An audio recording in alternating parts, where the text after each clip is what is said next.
All right. I believe this means we are live. Ladies and gentlemen, boys and girls, tech fans of all shapes and sorts and sizes and persuasions, welcome to another Monday morning tech chat show on the SGGQA podcast channel. I am Juan Carlos Bagnell, SomeGadgetGuy, the SGG of this poorly named podcast, and the QA stands for question and answer. We like to make this an interactive conversation as we look through some of the top news stories of the last week, some stories that maybe fell through the cracks or stories that keep developing and we want to follow up on what we're talking about. And that's why I like to host this podcast on a Monday, is give us some time to kind of sort our feels out on the news as it pertains to technology, gadgets, gadget reviews, algorithms, tech and politics. This is a very news-heavy show. We're sort of getting through the summer doldrums. There was a major phone release last week. We're going to talk a little bit about why I'm not talking about that phone release. And we're going to be joining already an impressive live chat. I'm seeing Charlie, Spirit Song. I'm seeing Kiwi, Mad Dog 420. I'm seeing 20 Miles and Ship to the Sun on Mixer. Gary the Fireman, JMX Warrior. We've got a full chat. This is going to be a fun conversation. So I think we should jump right in. Start with some housekeeping. I don't know. What are the Vegas odds? What are the what are the over under on me being able to get housekeeping done in 10 minutes? Anyone taking that bet? No? Okay. So I want to jump in. Last week was a pretty busy week for videos on the channel. I'm going to throw over to a screen share here for just a second. And just kind of following up where I've also been keeping things on the Patreon. I'm starting a new series of tips and tricks videos. So I'm trying to find the most simplified version of help and how to. So like, for example, the first video I put out is how to make an emergency contact on an Android phone, because that's kind of a pain in the butt how different every Android phone is. But I still managed to get 3 different examples of how to do this out in under 3 minutes. So I feel like I have done that very well. And if you're on the Patreon, drop some comments down below. What are some future topics that you'd like to see treated in a similar get right to the point kind of fashion? Following that up, I did a test drive of the fuel fluid. It's a 125-mile range electric bicycle. Super flipping cool. I was blown away by the power and range of this e-bike. The only other sort of motor-assisted electric bicycles that I'd been on, I mean, they were fun. Like, you could feel the motor kind of pushing you along a little bit extra. But this is designed by Eric Buell and the team of racing motorcycle enthusiasts that are now making. This was a prototype. It wasn't even a production model. And so I got to tool around Santa Monica for most of a sort of a morning into the afternoon. And the range is incredible. Like, the bike was just mocking me for barely scratching the surface on what it could do. So that video is currently live. You can see that that's public. Still on the Patreon. It should be going live either tonight or tomorrow morning. I've got the review of the Sennheiser GSP 670 wireless gaming headset. I fanboy out on a couple companies. Sennheiser is one of those companies that I tend to gush over just because they have been a part of my professional recording career since its beginnings. With microphones and headphones. This is one of those companies that to me is like second to none when it comes to high quality professional audio. And it's really exciting when they're taking things like gaming audio very seriously. And the GSP is a very interesting attack at that premium audio segment. So that's currently on the Patreon, but that will be going live very, very soon. Like I said, either today or tomorrow. One other bit of Patreon news, the Discord that we have for the Patreon, I've finally started playing with just a bit more. And so we're going to be opening up the Discord for all perks. So at any tier that you contribute to the Patreon, there will now be a private Patreon chat room on this Discord server. I'm trying to get it working for the live stream. I thought I had the problem fixed, but Restream is still not tracking the Discord, so unfortunately live chat is probably safest on Mixer and on Twitch. I mean, I guess if you're watching this on Periscope, you can contribute there too. And then last, two other videos this week. This last week, I continued my series of misadventures on what to do with my Western Digital NAS. I've now gone through 2 Western Digital NASes. And my uncle had a Western Digital hard drive enclosure start flutzing out on him too. So I really like Western Digital drives. Not super thrilled with their enclosures. So that's also the last bit of commentary there, because from here on out, I'm going to be talking about what I've replaced my Western Digital box with. So you'll be able to follow up on what solutions. I mean, so I'm done complaining, and now I'm trying to find solutions. So again, a NAS, network attached storage, just a big box full of hard drives that I'm using as sort of a work and light backup solution, in addition to all of the other backup solutions that I've got, sort of in the same vein. And then the last video to put out to talk about, I also got my TicWatch, the full review completion. So it's really 3 video pieces that I kind of separated. One, I wanted to take a look back at a 2-year-old TicWatch just to see how it's aged. I did a first impressions on the smartwatch tech and some loose comparisons, wearing it for about a week. And then, because this is an LTE watch, I wanted to hook it up to Verizon's 4G network and just kind of feel like, what does Android Wear, what does Wear OS feel like when you're untethered and on a wireless connection? So now the trifecta of videos are out, and you can kind of get the full sense of living with this smartwatch. I know there have been some criticisms about it having slightly older tech, like the chipset, but I started digging into the new Fossils, because Fossil has their Gen 5 out for Wear OS, and I don't think they're very impressive, and they're more expensive. And I kind of feel like, style aside, obviously you want to wear it on your wrist. Style has to speak to you. The aesthetic matters a lot when it comes to wearable tech. But when it comes to the smartwatch side of the equation, the TicWatch Pro is right now my current top recommendation for a Wear OS watch. So if you want to see why, I've got some videos you can check out.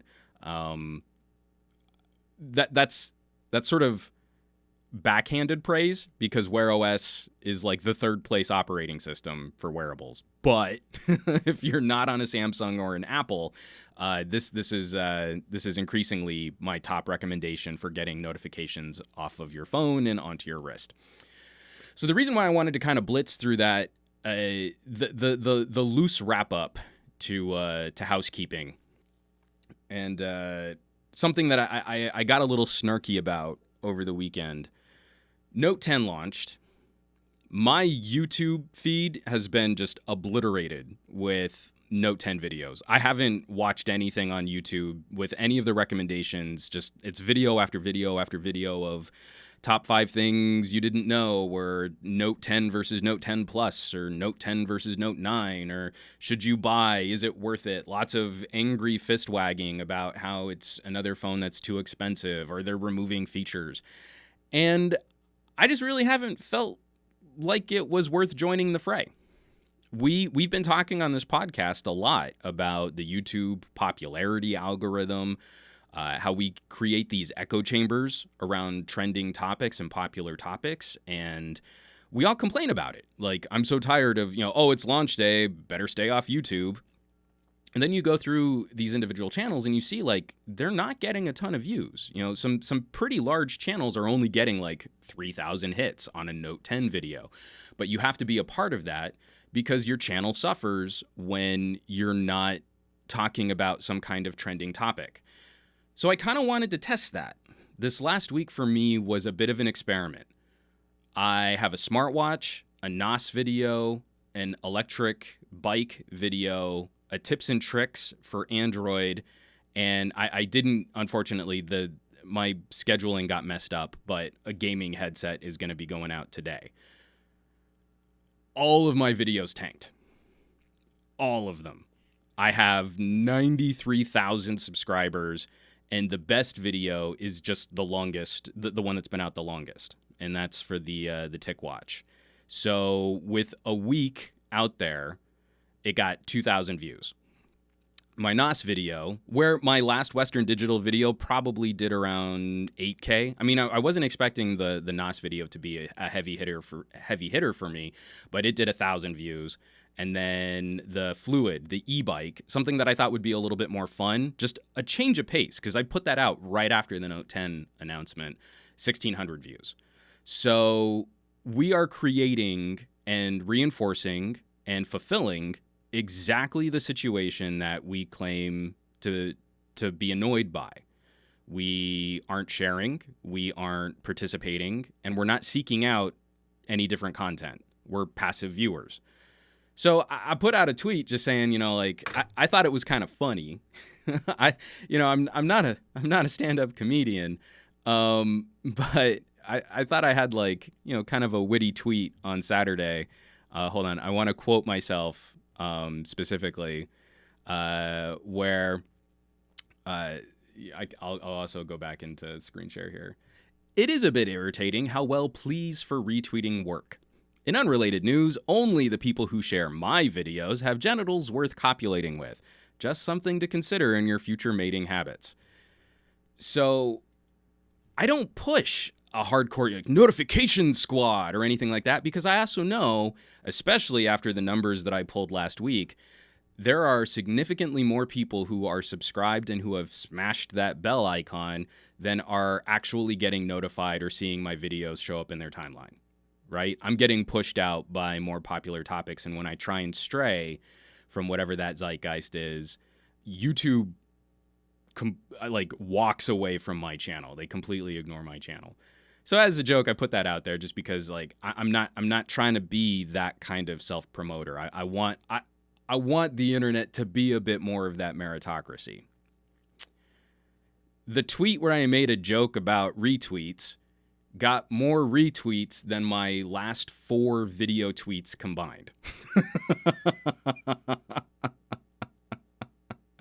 So increasingly, I am going to continue thumbing my nose at the YouTube algorithm. This will probably continue to harm my channel. And I am increasingly going to seek out those opportunities to support the community of people that actually support me. So that's already led to me not really engaging with comments on YouTube anymore. It's already way too much work to be on social media and be a content producer and host on other channels and keep any work-life balance. We talk about YouTube creator burnout. This is one of those things like you feel you need to be a part of the conversation, or you feel like you need to be sort of guiding the course of it. So moving forward, I'm only going to be policing YouTube just for the most obnoxious comments. If something makes it through the YouTube comment filter, then that's gone. If you're following me on Twitter and we've interacted, then we're still Twitter pals. If you're on the Patreon, I feel like that is a cultivated community where we're having some more in-depth conversations, and that Discord is going to become something I leverage a little bit heavier, because so far it's been a collection of tech pals having really fun tech conversations. But this notion of now playing free tech support for people I've never seen before, dropping random comments on YouTube. I got another tweet from someone like, hey, I need to know everything you know about recording audio and capturing concerts and how to translate that into a phone. And like, I've done several videos on how to do that, but they want me to engage with them in a one-on-one conversation, and I've never seen them before. So that's not going to happen. I've got to spend my time just a little bit more appropriately, because I've got things that I want to accomplish, and I've got things that I want to talk about, and I've got videos that I want to produce. And I'm now down to minutes. Every minute that I have to spend playing tech support for someone that has never shared one of my videos, that has never commented other than to ask for help, that can't happen anymore. So, that's housekeeping in a nutshell. I got I got kind of snippy. And I feel like I don't air these grievances, then it starts to become toxic for the content that I'm actually trying to produce and the stuff that I'm actually having fun with. But I think what I'm going to start doing is also incorporating a tech I'm excited about into this podcast. And then after speaking with Enabong, I think I'm going to start also building in. I'm super long-winded, so if I'm not on a script, this stuff can ramble out pretty bad. But instead of it being all news and links, maybe also building like a review, like an accessory review into the podcast that hopefully then we can cut out and also use as additional YouTube fodder. But I'm really emboldened to continue diversifying. This experiment didn't reinforce to me how I should just play the game. Like moving my podcast off of YouTube and onto Twitch. And with some recent Twitch news, maybe I should just go to Mixer. The backbone service doesn't matter to me as much as what business practices I'm supporting and living, actually trying to be the change I want to see in the world. So if I'm annoyed by the YouTube algorithm punishing my channel for talking about less popular gadgets, to me that means I kind of just need to keep talking more about less popular gadgets. That I'm not going to be a counterbalance to all of the people that are playing the game by YouTube's rules, but that's how I need to live my life to stay sane. Again, I'm enough of a contrarian where it's not going to impress me that my channel took a bad hit this last week. That means I need to get in line. That means I need to do all those YouTube best practices. It's increasingly speaking to me, I need to say F off to YouTube and look at what other video distribution that I can foment that will encourage more of a community and less algorithm chasing. So that's the gig.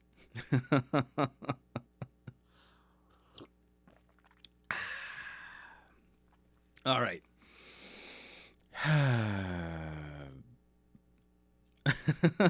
Sorry, I was just reading through all this. Ship to the Sun. Got to talk about the Twitch Ninja controversy if you have the time, the minutes. Oh, that's definitely on the docket. We talked a little bit about Ninja and Twitch last week. This week, we're going to be talking about the White House and social media. We're going to be talking about FTC and loot boxes. We've got game console manufacturers and loot boxes, and then some fun science stories too. So why don't we jump into some news? I didn't hit 10 minutes, but I think that was the fastest housekeeping with minutes of airing of grievances that I've ever pulled off. A Kiwi Mad Dog 420, you need to go back to YouTube school.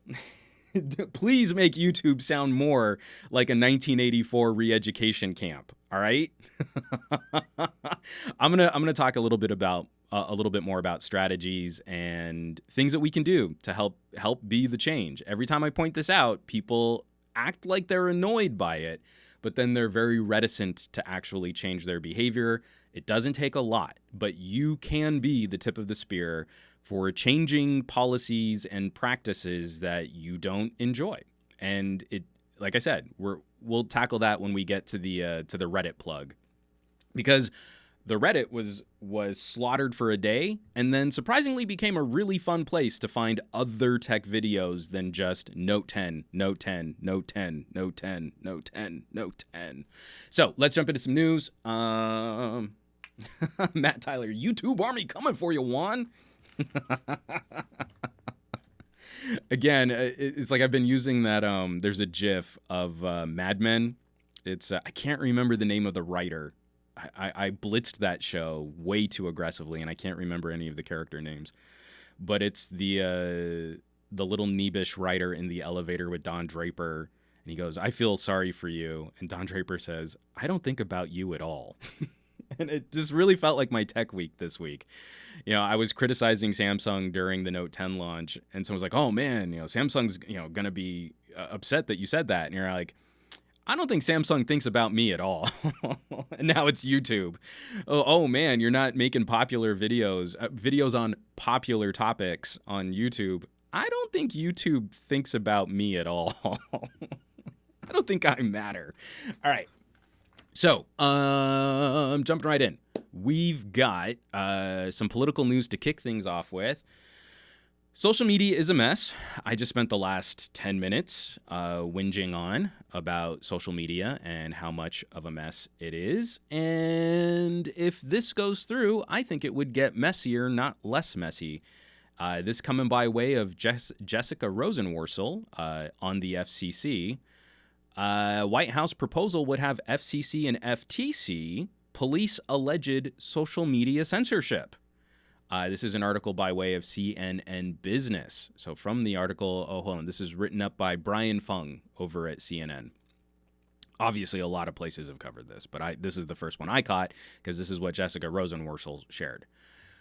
A draft executive order from the White House could put the Federal Communications Commission in charge of shaping how Facebook, Twitter, and other large tech companies curate what appears on their websites, according to multiple people familiar with the matter. The draft order, a summary of which was obtained by CNN, calls for the FCC to develop new regulations clarifying how and when the law protects social media websites when they decide to remove or suppress content on their platforms. Although still in its early stages and subject to change, the Trump administration's draft order also calls for the FTC, the Federal Trade Commission, to take those new policies into account when it investigates or files lawsuits against misbehaving companies. Politico first reported the existence of the draft. So, a part of this is a market correction that I think we've been long overdue. I'm going to have all of the links to all of the articles that I'm referencing specifically. I like the CNN write-up because they've got links to a couple other topics that you kind of need to understand to see where this story has come from and how it's unfolding. But there's a general trope that tech companies are very anti-conservative and that there needs to be some sort of fairness in how socially aggregated or algorithmic-based content is distributed.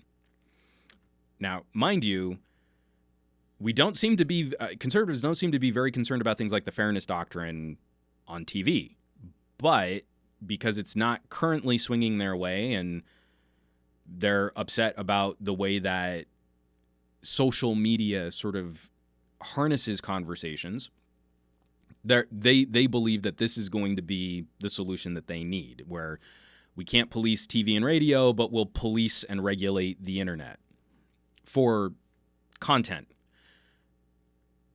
Part of that isn't necessarily incorrect, though. When we start looking at the Communications Decency Act, there is Section 230 of the Communications Decency Act, which has been a really big gray area loophole for mega media companies that operate online. And Section 230 is basically a shield that allows those companies to distribute content and not necessarily be responsible for the content they distribute. So a Facebook can make the legal claim that they are just a distribution service.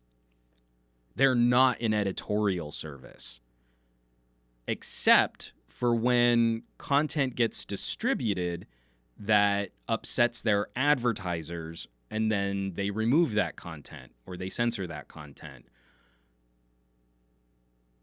So they do have editorial control over what gets distributed on their platform, but they're hiding behind this Section 230 to claim they're not responsible for things that get distributed on their platform. So they get to kind of have it both ways. I don't think that would necessarily fall under the purview of a proactive agency like the FCC, but I do feel the FTC could be involved in some of those discussions. And that I bring up Facebook as the specific example, but that holds true for any other major media tech company.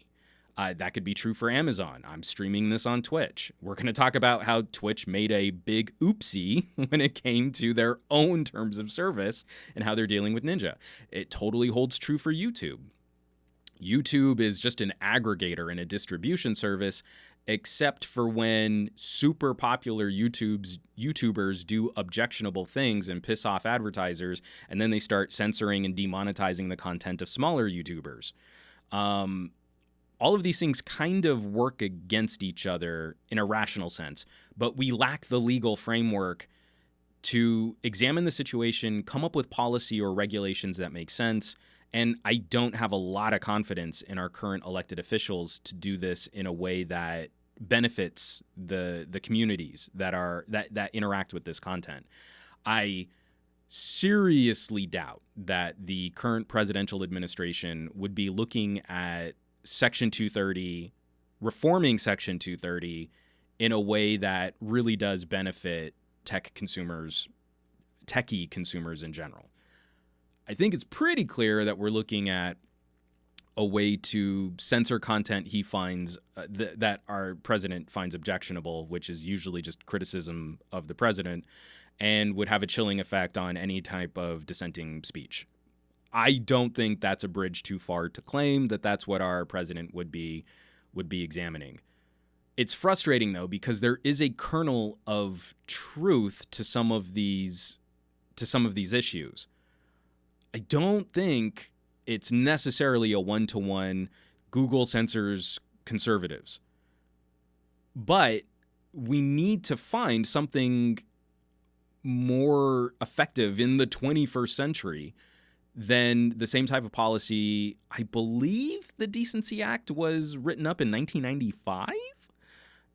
And then tech companies were able to shield themselves behind a law that mostly was written around the application of TV and radio. Not that you gut Section 230. It needs to be reformed. It needs to be reevaluated. It needs to evolve. So I would heartily recommend reading up on this, because this is one of those that older voters are going to look at. Oh, I don't care about them Twitters. And younger people will likely look at this as like a sledgehammer. Well, yeah, break up Facebook, smash them. There's a lot to agree with this sentiment, but this is a surgery. This is requiring the sharpest and finest of scalpels and nuanced approach to how we handle speech in the 21st century, not the broadsword approach of anything that is against conservatives is bad. And then you just hack at it with like a giant battle axe and just indiscriminately start cutting pieces off of it. So that's Must Real. Check it out. I'll have the links to the CNN business article. You can also check out Politico if you want to read up a little bit more about the actual brief. But this is troubling news. Again, so much of our content discovery is now coming from some type of socially aggregated or socially manipulated newsfeed. We need to address that. I don't think I have a lot of confidence in this administration's ability to do it wisely. So last week was a really heavy FTC week. And we got some news from the FTC this week too, but I'm going to take a quick sip of water from this delicious pickle-themed coffee mug.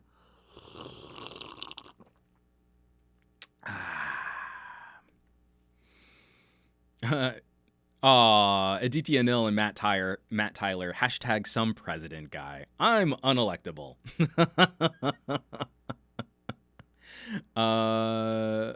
Abraham Artemis, big companies screwing people? They'd never do that. Kiwi Mad Dog 420, YouTube choosing to be answerable only to the advertisers should have been obvious to most people. Absolutely. So in additional FTC news, and this is going to lead us right into the story that I want to talk about right after. So here's the bad news. First of all, it was about a week ago where I was talking, I don't know if I talked about it on the podcast or if maybe I talked about it on someone else's podcast. I do a lot of talking. I got into it with a YouTube streamer who mostly covers pay-to-win style mobile games. And we went back and forth just about like, oh, well, you can't expect mobile games to put out a game for free and not have terrible microtransactions. And you're like, well, but there are models where you can do that. I mean, you look at Path of Exile as one example of a game that doesn't have terrible microtransactions. Yeah, but to get the most out of that game, you have to spend a couple dollars on a couple things. And you're like, yeah, because it's a free game. and then you spend a couple dollars on it, and then the game's way better, and then you're done. That is your financial commitment with the game. Or other subscription-based games, or how Fortnite is actually devaluing some of their individual purchases for more of a season pass model. Again, you can play it totally for free. The experience gets a little nicer, but it's not game-breaking that you have to spend money to fix it. And then, of course, at the end of this, he's like, well, I just think your opinion of mobile gaming is really shallow. I did his tone of voice in the most straw man possible, but that is almost literally the direct quote when we got to the end of our agree to disagree commentary. And again, I looked at it, like, he makes his channel, he gets money from YouTube for promoting pay-to-win style mobile games, where I'm over here trying to say, like, hey, here are a whole bunch of games that you buy once and you can play however and wherever and whenever you want. I feel like my experience with mobile gaming is a lot broader than his, but he'll school me on how shallow I've considered mobile gaming. I bring that up because I've been trying to get the word out more. We've had a recent slate of scientific studies further detailing how bad microtransaction loot box style mechanics in games are for young players. And we've got scientific researchers that are going out there to say that there's not just a correlation. They are pointing to loot box mechanics as the cause for problematic, addictive gambling behavior in young adults. The more you interact with this style of mechanic at a younger age, the more it's likely to impact your future behavior. That is a big step for scientists to not just point out a correlation in scientific studies, but to link it, to say that this is the cause or a cause for that future problematic behavior. Then this gets reinforced with exactly what we've been talking about in a number of other stories with the popularity algorithms on YouTube. You get a little bit of popularity on a streaming site, you build that audience, you have a financial incentive to start promoting certain types of topics or certain types of sponsors, and then that can lead to some other really troubling business practices. Case in point, the FTC panel reveals troubling relationship between streamers and loot box creators. This is by way of Polygon, written up by Charlie Hall.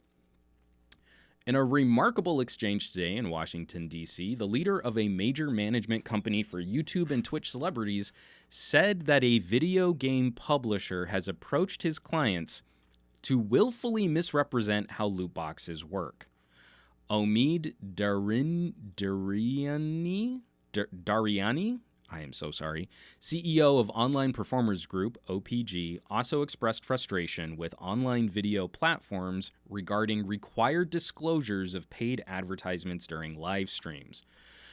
The remarks were made today and broadcast live online during a day-long loot box workshop hosted by the U.S. Federal Trade Commission.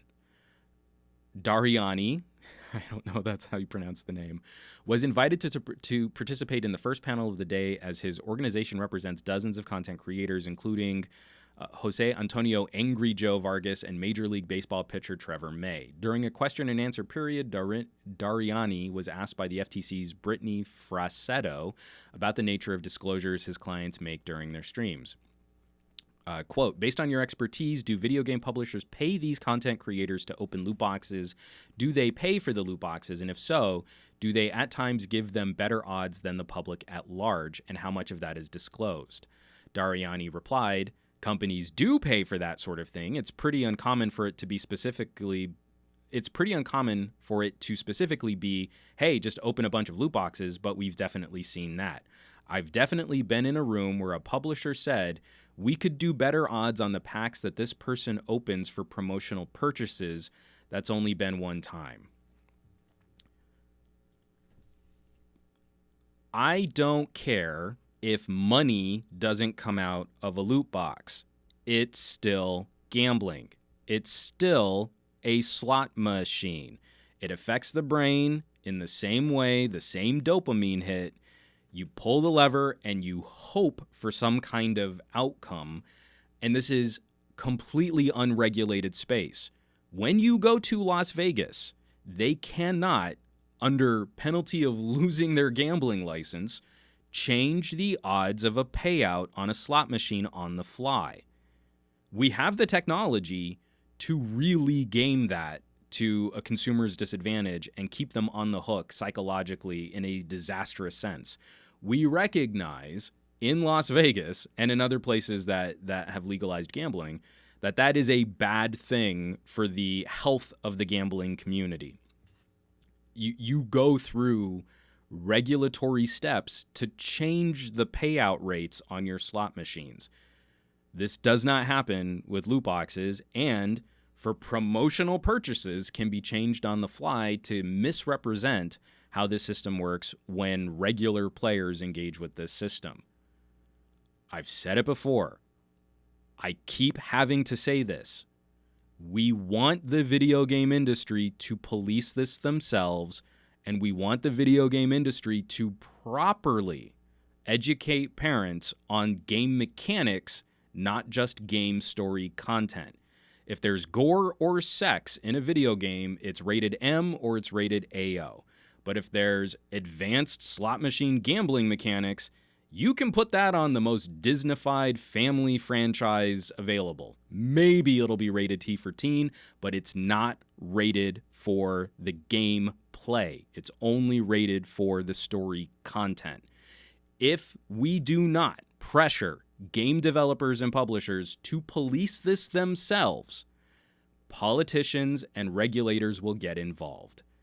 We do not want politicians and regulatory agencies to start being involved in the content of our video games.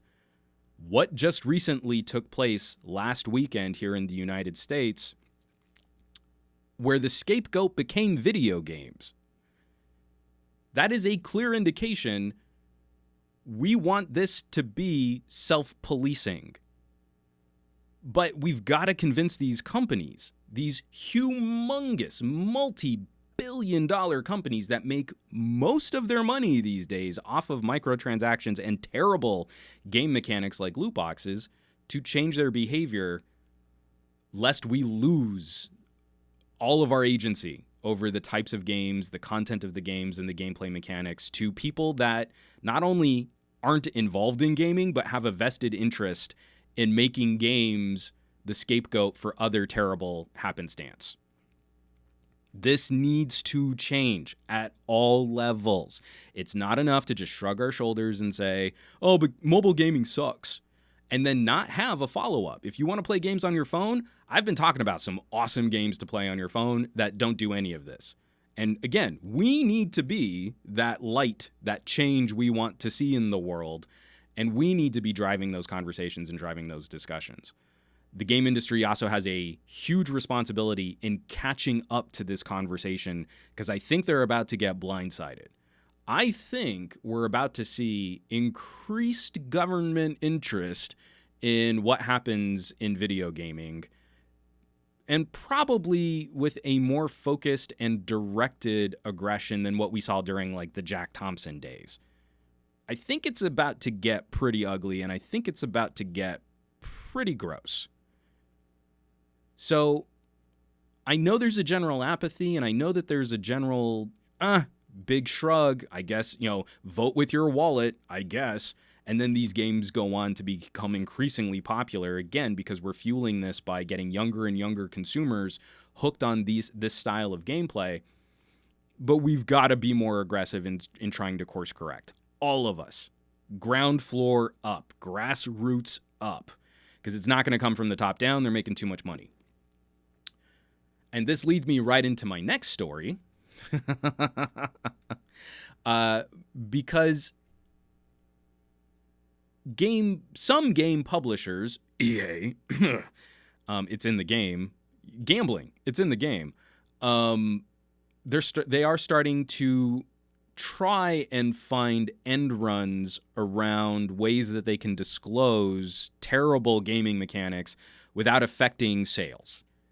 So this is a tiny halfway baby step towards some type of reaction to the FTC getting involved.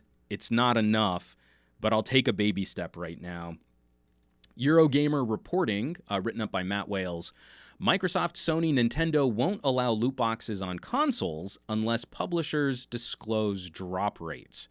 So, and this is from the update on August 8th and a direct quote from Nintendo. Following the ESA's announcement about loot boxes on consoles at Nintendo, ensuring that our customers can make informed choices when they play our games is very important. As part of our ongoing efforts in this area, Nintendo will require disclosure of drop rates in Nintendo Switch games that offer randomized virtual items for purchase, such as loot boxes. This requirement will apply to all new games and includes updates to current games that add loot boxes through in-game purchases. We also offer tools like our Nintendo Switch Parental Controls mobile app, which empowers parents to choose what works for their family, including managing in-game purchases and setting playtime limits. So here's the problem. Apple and Google recently also started pushing game developers to disclose what those odds and payouts might resemble. Usually it's just a tab in a browser talking about the game in a link to where you might be able to download it from the App Store. I will not take this too seriously unless you go to open your loot box, and before you can open the loot box, a giant pop-up appears on the gameplay to say, your odds of payout are this, 0.00003% to get what you want. Do you want to continue opening this loot box? Unless it's that intrusive, consumers aren't going to pay attention to this. And what did I just get done railing about? And Nintendo, we have our Switch parental controls. Grindy mechanics, randomized player progression, RNG, loot boxes, they're all akin to the same thing. I point out games like Marvel Future Fight because they've kind of devalued the open a chest to get an item style of microtransaction. Instead, they've paywalled player progression with random number generating events. You've got Captain America, you want to upgrade his armor. In the past, in a game, you would collect 100 armor points, and then that would get you from armor level 1 to armor level 2. Now, you collect your 100 armor points, and then you spend 10 armor points to take a spin on the roulette wheel.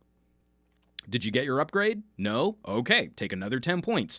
Oh, you got 7% of your upgrade. Let's see if we can keep building that armor. Throw some more.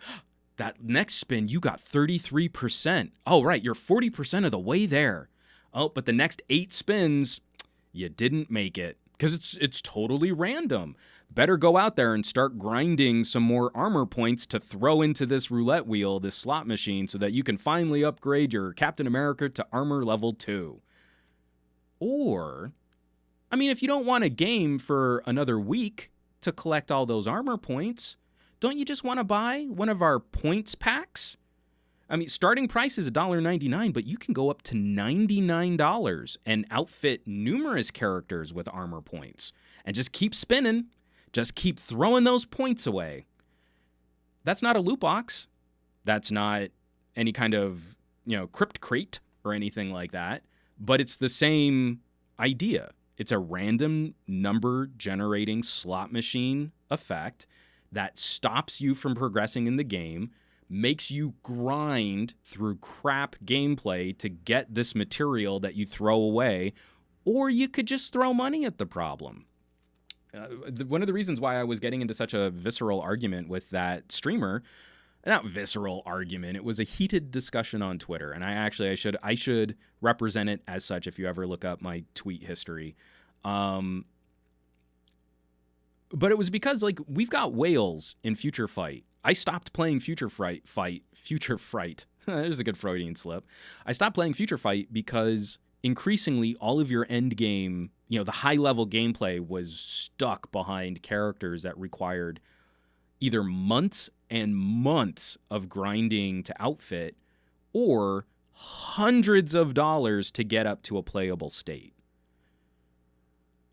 There's a whale who's currently suing Netmarble, the developer behind Future Fight, because he dropped $20,000 over 2 months to try and get stat boosts on characters that weren't properly advertised for the style of gameplay that he enjoyed. That these stat boosts weren't applicable in one arena, and he was just dumping thousands. Now, that's one person who made a dumb mistake, and Netmarble didn't properly disclose where the stat boosts would work. But when you look at the leaderboard at Future Fight, you are looking at people that spend thousands of dollars a month on this high-level gameplay. You cannot tell me there is not a component of consumers below that whale tier who are spending way more on this game than the actual gameplay that they're getting out of it. But you feel compelled to continue chipping away at it. You feel compelled to, I'm part of a guild and I want to support, and we've got this team competition coming up, and I've got to make sure my Phoenix is top level and my Wolverine just got a new uniform, so I've got to grind to rank up that uniform. There are over 200 characters, and I need to have a fleshed out roster that can participate in multiple areas of this game. I've got to collect them all. I've got to have this. I've got to have that. Mobile game. Where I'd much rather just have a Path of Exile port on Android now. I'd love that. That'd be great. So, kudos that Microsoft and Nintendo and Sony are paying lip service to this.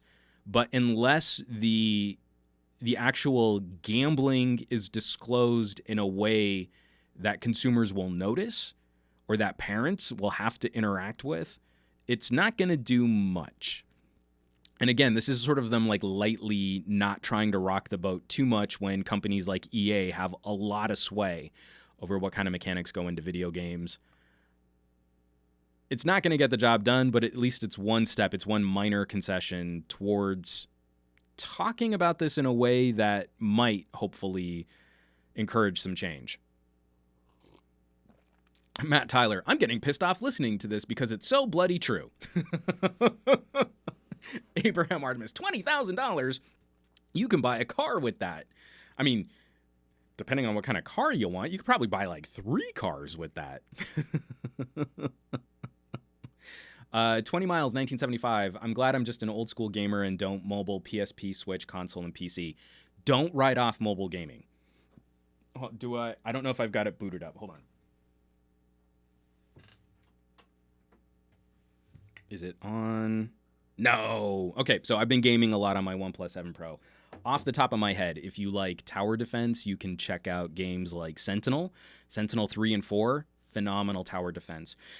If you want an exploration fantasy kind of, it's not quite Legend of Zelda, but sort of PS3 era graphics with the ability to customize the graphic settings to your device, definitely check out Bright Ridge. It is such a gorgeous adventure fantasy exploration game. You can play Thumper on your phone. Thumper is a PS VR port. A PlayStation VR game that plays on your phone. Rhythmic violence. Tap, tap, tap, tap. Tap to the beat. Kill, kill, kill. Awesome game. Any of the sort of dual stick shooters, I can't remember the game. I think it's like 10 Ton Limited, but you can check out Tesla versus Lovecraft and Neon Chrome. Flipping phenomenal. Those are on the Switch, and they play great on your mobile device. You've got all of the older Rockstar games, Grand Theft Auto and Bully. You've got Oddworld. The Oddworld collection is on mobile. You've got the Lego games on mobile. There are so many great games on mobile beyond just like Jewel Swap, Gem Swap, puzzles, Sudoku, Tetris. Like there are some phenomenal gaming experiences, and this will keep getting better, especially as we can plug our phones into TVs. Like I can plug a Nokia 9 into my TV, hook up a Bluetooth controller, and game Switch style. And it's probably actually more powerful for gaming than a Switch would be. It's definitely got a higher resolution screen than a Switch. There's only the sort of perception holding mobile gaming back from being legit. And someone recently in the chat also mentioned, like, you can go and pick up a Razer phone for like $400. That is a monster gaming platform that also happens to be a reasonably good phone with a decent camera and great speakers. All of this is totally doable. It's just a shame because a majority of what gets talked about are the bad aspects of mobile gaming, which is a bummer. Everyone say hey to Andrew. Fat Produce is in the chat. Good times. All right. And let me get into, I want to cover just a quick little bit of science because this is kind of cool. I just recently mentioned that the Razer phone has decent cameras. Someone will probably smash their face into a keyboard and try and disagree with me, but they're wrong. Coming by way of Goran Petrovic, who I don't know if Goran is in the live chat this week, but he tweeted me this really interesting article by way of Gizmodo.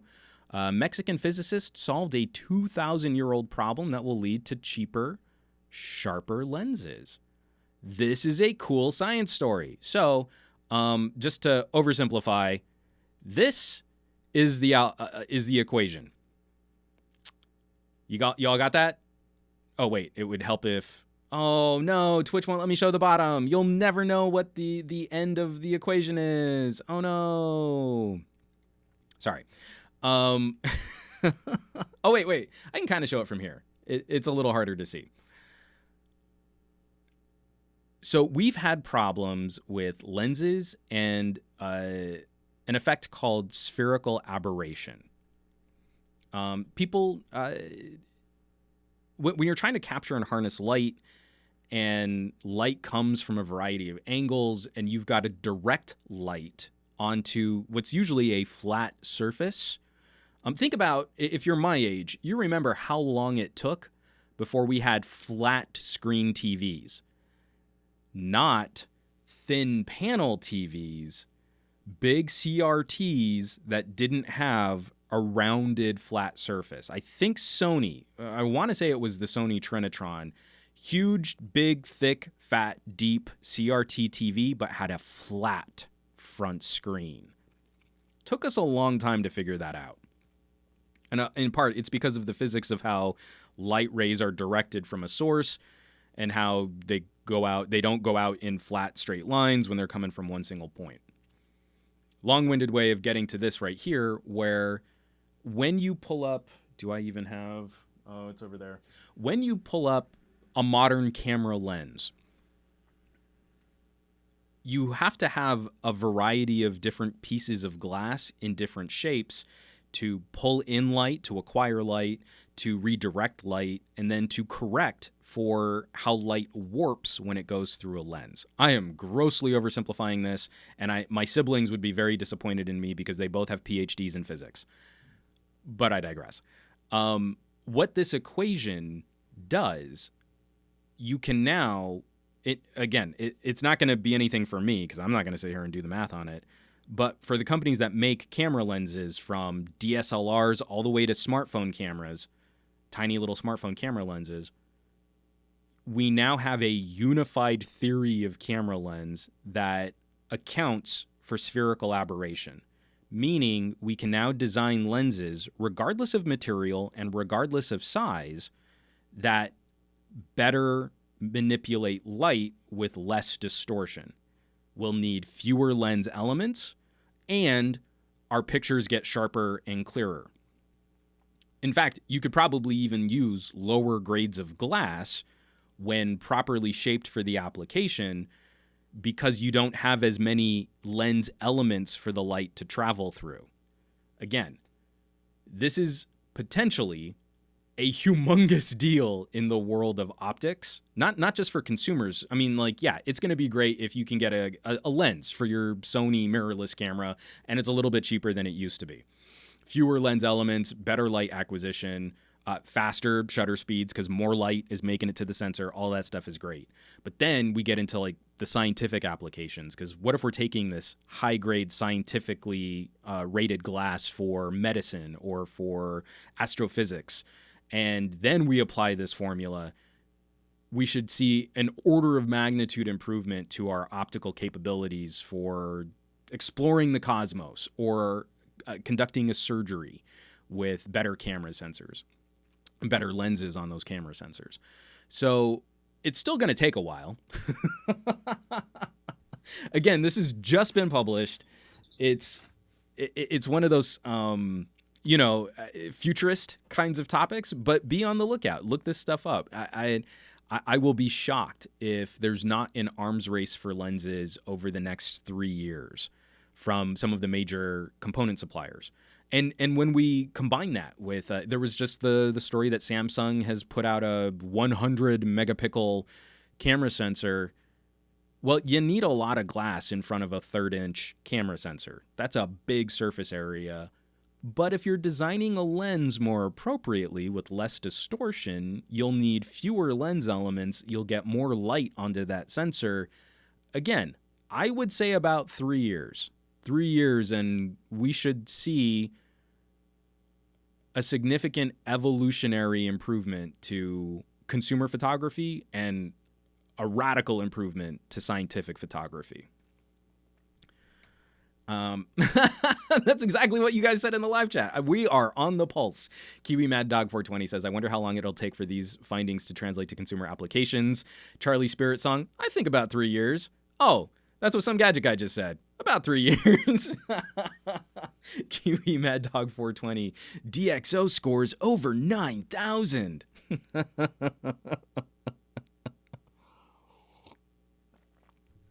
So Kiwi Mad Dog, if it can head off some of the need of having bigger sensors and bigger photo sites, we are in for a good time. I'd actually argue the opposite. Let's also go with larger sensors because now we need less glass in front of the sensor. One of the reasons why a larger sensor is so tricky to work with is because the focus, the depth, the amount of glass you need to put in front of that surface area increases with the size of the surface sensor, and it's not quite linear. So you need the highest quality glass of the center of the lens focusing onto that sensor, but that means you need a larger and larger lens because you don't want the lower quality edges of that lens to influence the light that actually makes it to the sensor. If we can appropriately correct for aberration and make a clearer, high-quality lens with fewer elements, you don't need as much stuff in front of the sensor. So that actually drastically reduces the depth of that camera module for our basic applications. I think it would, again, you'd still need periscoping if you wanted to do an active zoom lens, but with fewer lens elements, building a mechanical zoom into a phone camera will get phenomenally easier, and to do it on a larger sensor because we'll need less glass. The two together, bigger sensor, that means more light acquisition. It means a softer, shallower depth of field. It makes for more photographic and more cinematic video, and then better light acquisition from the glass. That's a win-win. I would be very excited about pairing those technologies together. Kiwi Mad Dog 420. I'll take a sub 10 millimeter thick phone with 1-inch sensor.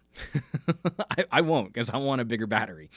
And that's what 20 Miles 1975 says. Now, if we can just get better and more awesome development in battery tech.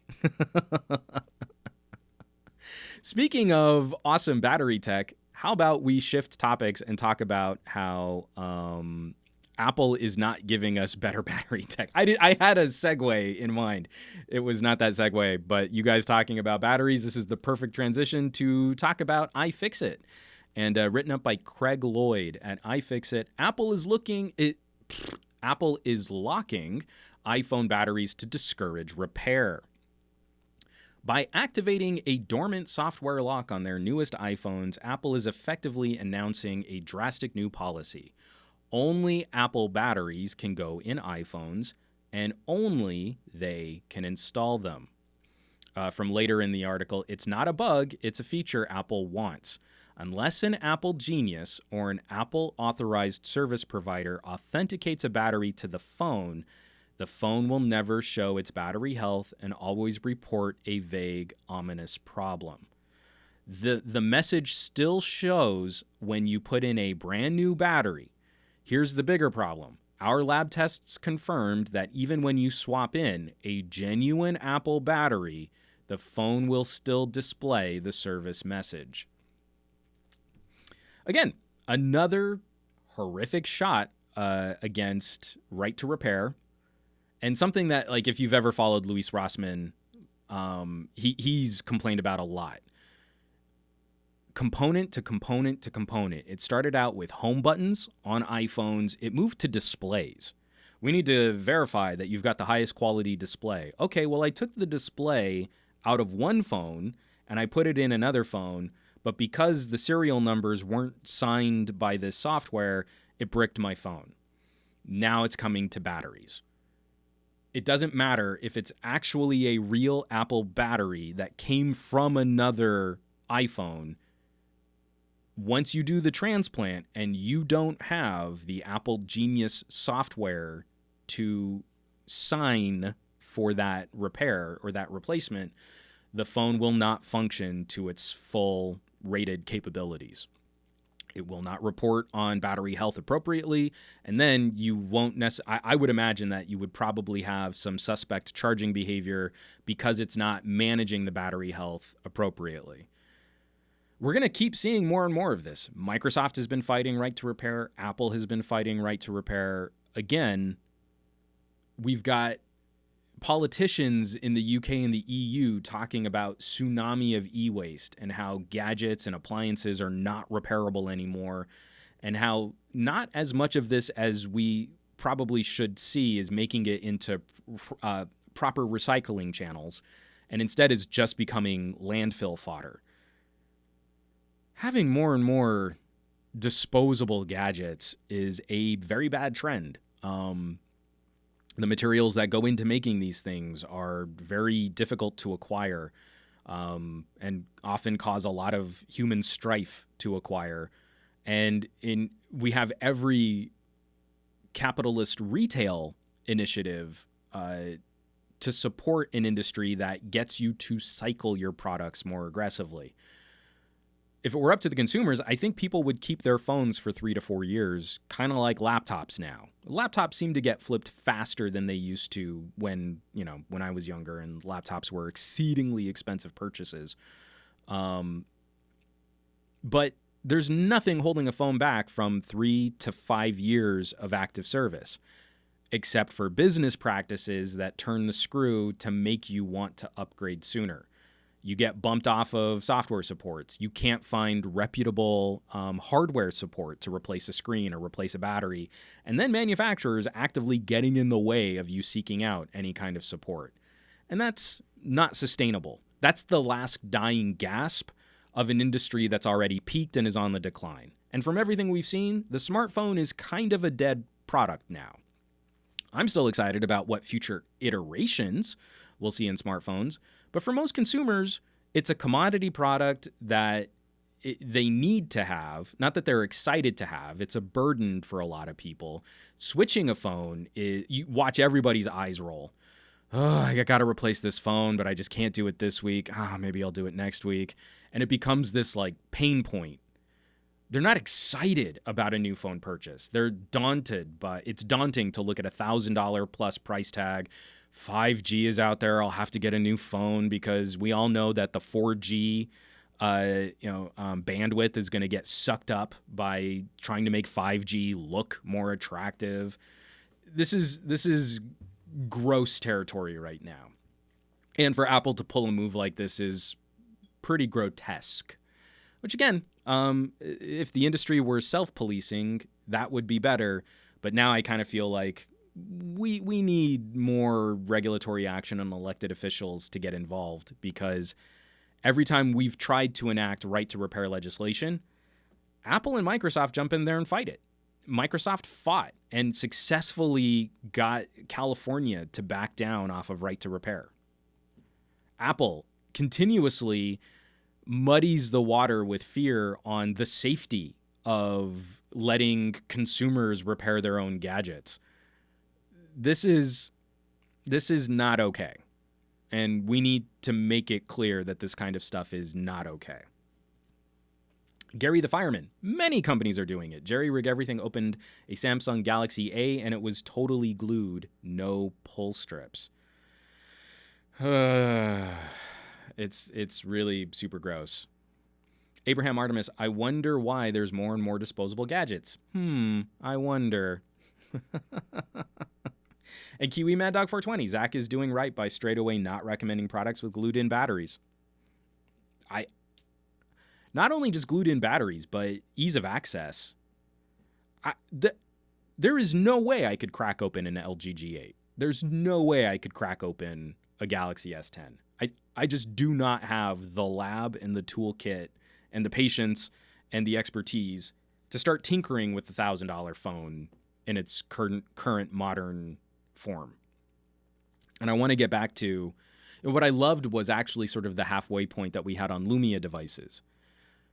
Things like you couldn't hot swap a battery, right? You couldn't just peel off the back, pull out a battery, put in a new one, and snap the back together. But on most Nokia Lumias, it was really like a 2-screw process, and then the whole phone would kind of dump out of the polycarb shell, and then you could replace stuff and then put it all back in, screw those 2 screws in, and you were good to go again. And I don't see any reason why we couldn't find that as a halfway point. Maybe you don't want consumers really digging into that kind of stuff, but replacing a battery should not be a sweat-inducing surgery.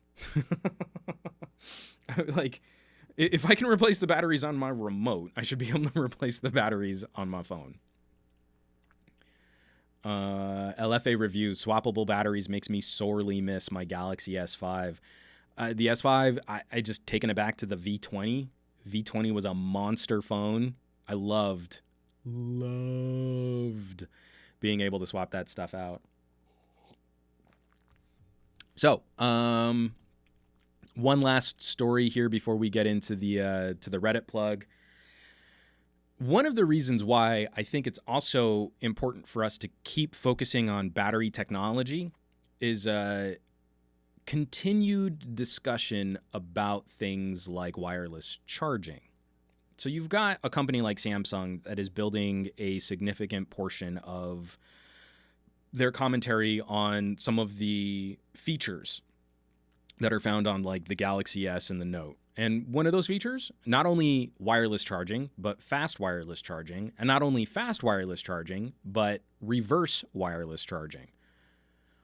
Well, this is a story that I completely missed when the paper was published, but made a new round. After the Note 10 launch, it made a new round on Reddit. And this is from ACS Publications, the most trusted, most cited, most read. I have no idea if any of that's accurate. But the paper is temperature considerations for charging lithium-ion batteries, inductive versus mains charging modes for portable electronic devices. And it was published on April 17th, revised on April 18th of this year. Read through this paper. Your phone runs hotter when you use wireless charging over plugging in a cable. They have temperature graphs and heat maps and charts, like the actual casing temperature of a phone that's using wireless charging. What you might not realize, though, is the position of the charge coil also significantly impacts the heat generated and the wear on your battery. If you, to sort of loosely sum up, but read through their process and check out what they did to test this. But charging over a cable versus wireless charging was around a 3 to 5 Celsius difference, 3 to 5 degrees Celsius difference. And then if the coil on your phone and the coil in the charger are not perfectly aligned, if they're offset, the coil in the charger ramps up to a higher state to make up the difference in the coils not meeting perfectly. And that can add another 3 to 5 degrees Celsius, depending on the conditions around the phone, what charger you're using, and what materials are in your phone. So, worst case scenario, you could end up with around an 8 to 10 degree difference in charging a phone over a wireless charger over just plugging it in. And that's not taking into account some of the newer technologies for faster charging where the heat is more localized and collected in the charger, not in the phone. Again, some of the tricks that we see for dash and warp charging on OnePlus devices. It's a little bit different than just power delivery or a Qualcomm quick charge, but it charges faster and the phone stays a little bit cooler for a longer period of time. When you use wireless charging, your phone runs hotter for longer, which will degrade your battery faster. Do fast wireless charging, your phone will run even hotter and your battery will degrade even faster. Do reverse wireless charging and your phone will run even hotter to power another gadget and burn out your battery even faster. And I bring this up, and like a lot of techies will say, oh, well, I flip my phone every year, so I don't care.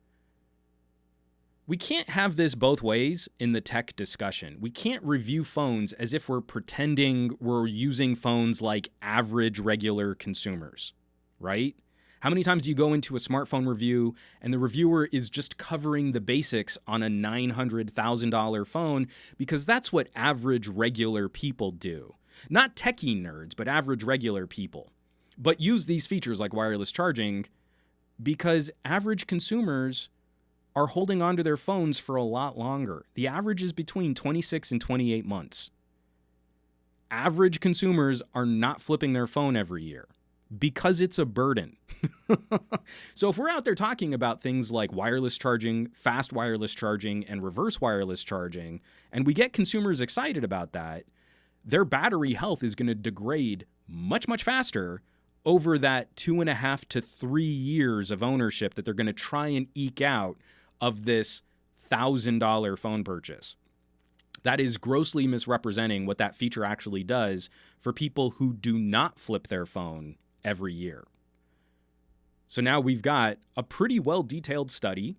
I would like to see more scientific research done on the impacts of certain types of behaviors, battery health, how to track battery health and degradation over time. But this is a good data point to start from, and you can replicate a lot of these measurements yourself. I did a video about the Galaxy S10's reverse wireless charging.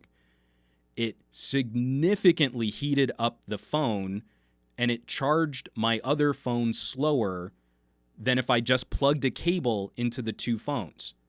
And it's less convenient. If I plug a cable into my phone to charge your phone, we can still both use our phones.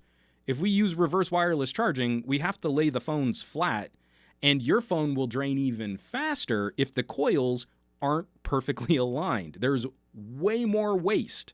Well, what do we know about electric waste? It's heat. You generate so much more heat because of that wasted electricity. So I'll have a link to that in the show notes, and please share, talk amongst your friends and family.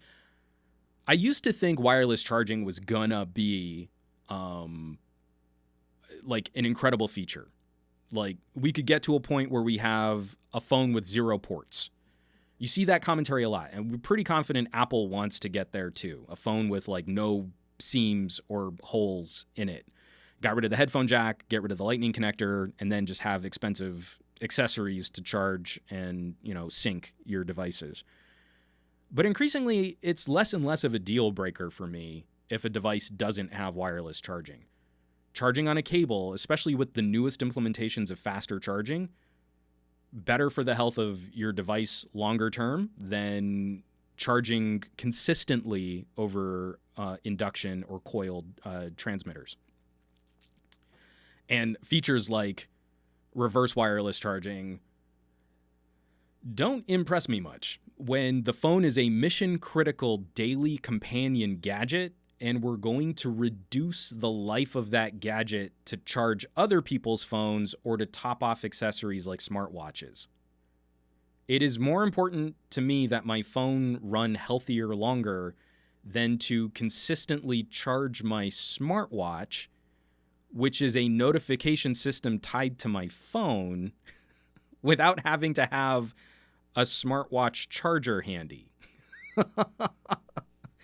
And a $5 cable allows me to use my phone to charge your phone with way less heat generated, way less wasted electricity, and way less degradation and impact on my phone.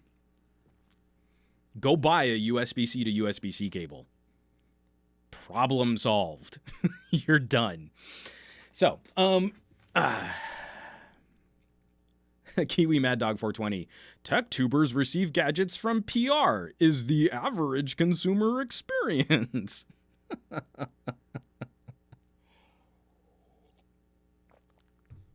Goran Petrovic, is that wireless charging without a pad a real thing? There are companies that have demonstrated it, but I haven't seen a proper consumer-facing solution for sort of power in the air, power delivery sort of wirelessly, but like a fog of electricity. It would seem to me that the early generations of that would be radically less efficient than what we currently have with Qi charging. And Qi charging still has not demonstrated that it can keep pace with newer wired charging technologies. Again, you spend any time with a Huawei or with a OnePlus, and it is so much more valuable to me that I can plug in a OnePlus phone for like 10 minutes and get about a day's worth of runtime out of it.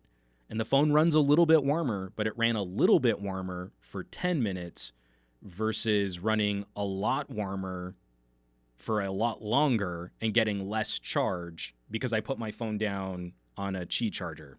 I don't get it. Charlie Spirit Song, they're going to install charging fans on charging coils in the future.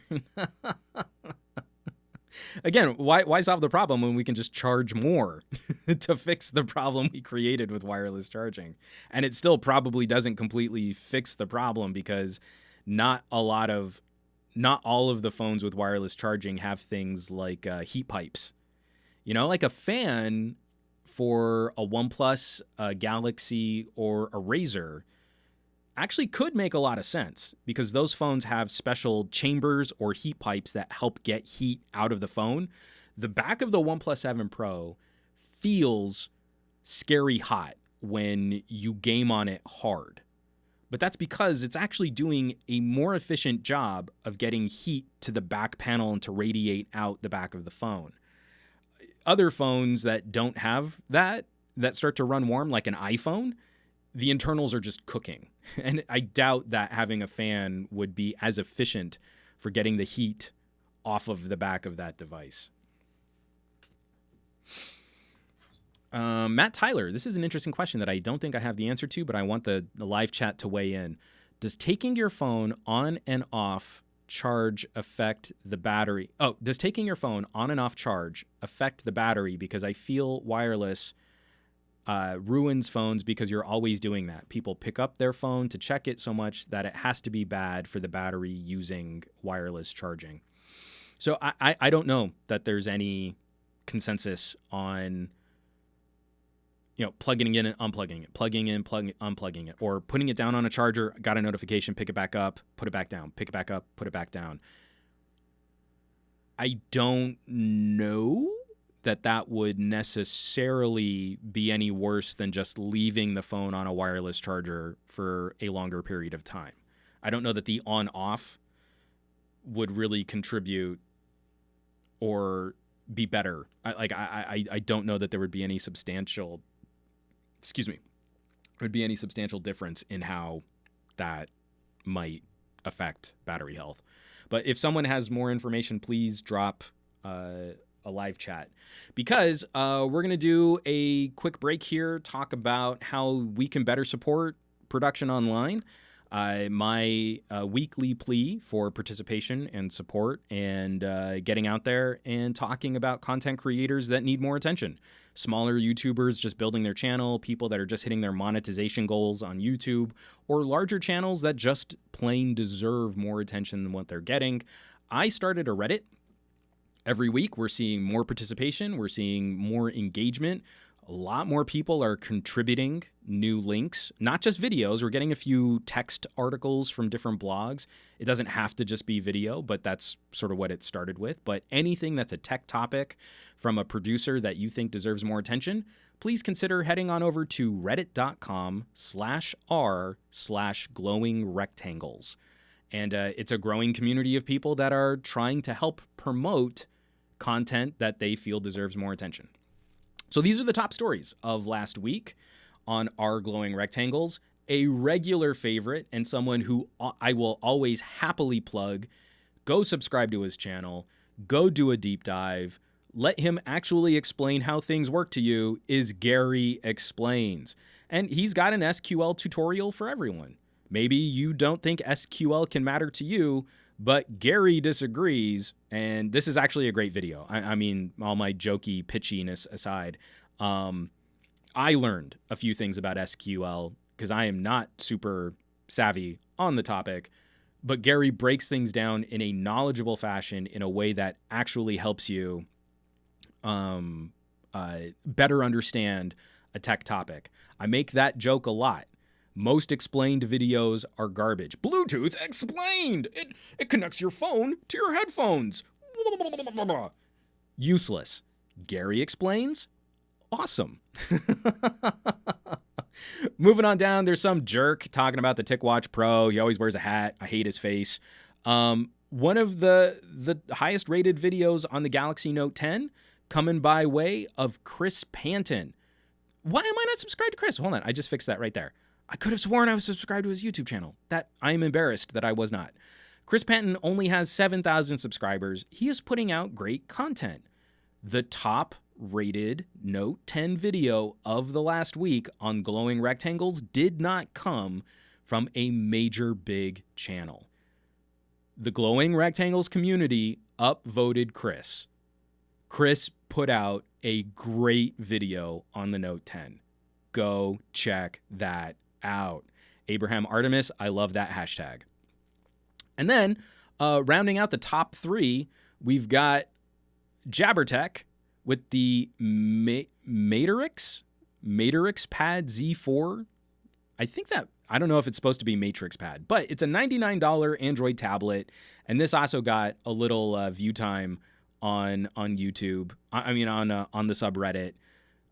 It's an Android 9 powered quad core, 32 gigs of storage tablet for $100. This made me really happy. With all of the Note 10 onslaught, the top Note 10 video coming from a real small channel, and then there was a big variety of other topics that were shared on Glowing Rectangles. Again, like I started this podcast off with, so many people were complaining, looks like the Note 10 embargoes are over. Well, there was other stuff to watch last week. There was a lot of other stuff to watch last week. There was some really good content to tap into last week. I saw a couple videos from Josh Vergara. Well, he did one on the TicWatch Pro too. I mean, you could share his thoughts going untethered against my thoughts going untethered for Wear OS because we had different experiences. So if you really want to know what's up with a 4G connected smartwatch, you would get a great difference of opinion and different points of view by watching our two videos.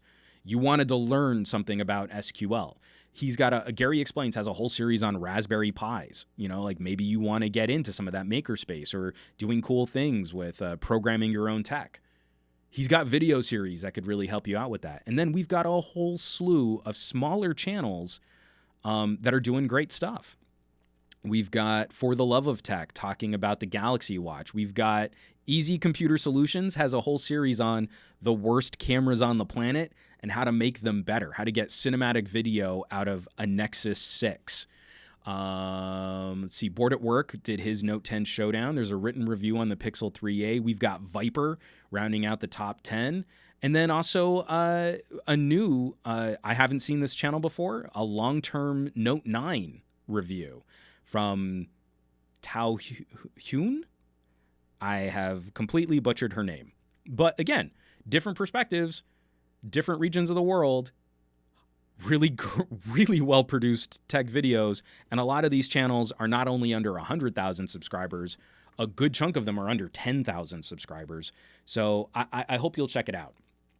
Passively viewing a video does not get you more new, better content. Now is the time where audiences have to go out and support content creators they enjoy. So if someone makes something that you like, yes, it was great that you watched it. They got that one hit. Maybe you even watched through an ad on YouTube. But if you don't go out there and share it, or if you don't go out there and make some noise, or if you don't go out to communities who might appreciate that video and drop comments, those creators go away. Those creators wither on the vine. It's not enough to just go, oh, little golf clap, you made a neat video. Okay, give me more free stuff. You actually have to be an active participant. So it's a rough time out there for people building their own kinds of content. And look at all the top YouTubers that are pivoting out of just doing YouTube, right? So we've got Unbox Therapy. Oh, well, Lou's now doing his own podcast. MKBHD just started his own podcast. MKBHD, the darling sweetheart of tech YouTube who made it into last year's YouTube Rewind, is pivoting and making a podcast. This is rough time for being an online content creator. The approach from the audience matters a lot in how we build a community and talk about these topics. So for those of you watching this and for those of you who've been participating on Glowing Rectangles, I thank you from the bottom of my heart. These are all people who radically deserve more attention than what they've been getting. So, some real snarky comments in the live chat right now. Oh, if only we could get Juan to do some podcasting. Man, Juan would have a great podcast, wouldn't he? Okay, so I just want to follow this up real quick. I'm streaming this on Twitch. I'll ask the Patreon in the next state of the Patreon, but I'll be curious to see what the thoughts are.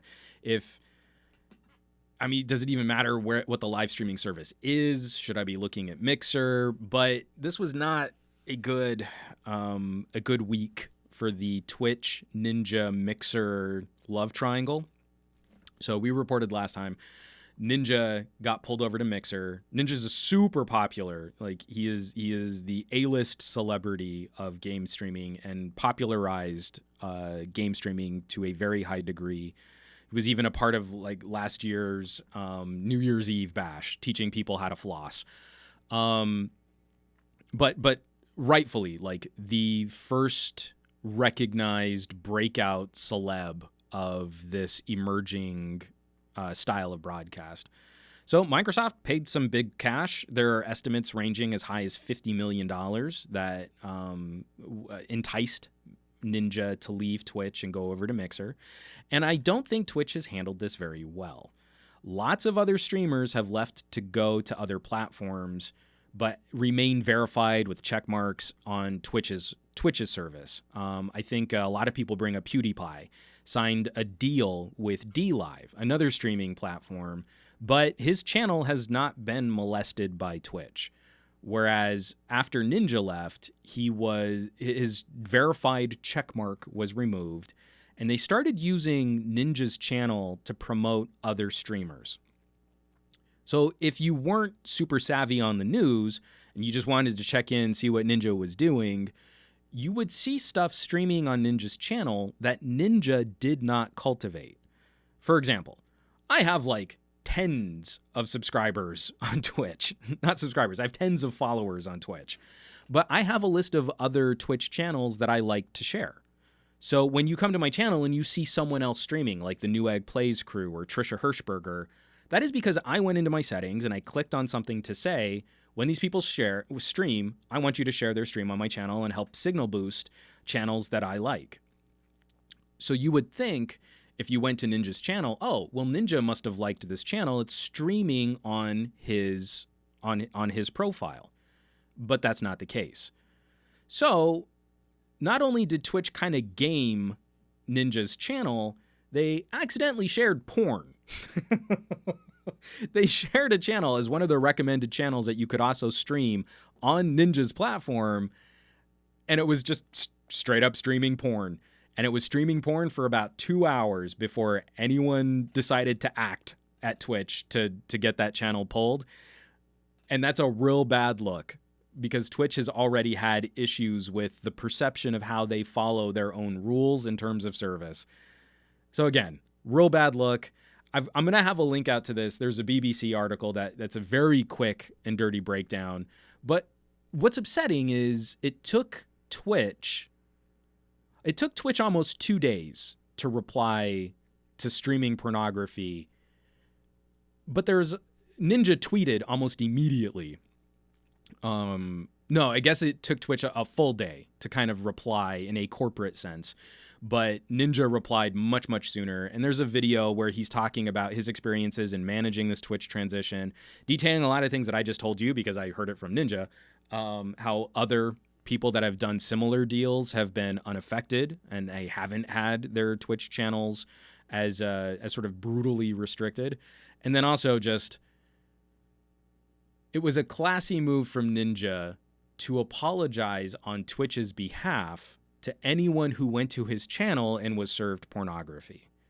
Instead of just like, oh man, Twitch screwed up, he, in a very savvy and very smart PR move, apologized for any harm that might have come to the community of people that followed him on that platform. So, well done. That was a smart play as we watch these two media entities, Ninja and Twitch, sort of continue to square off in this transition.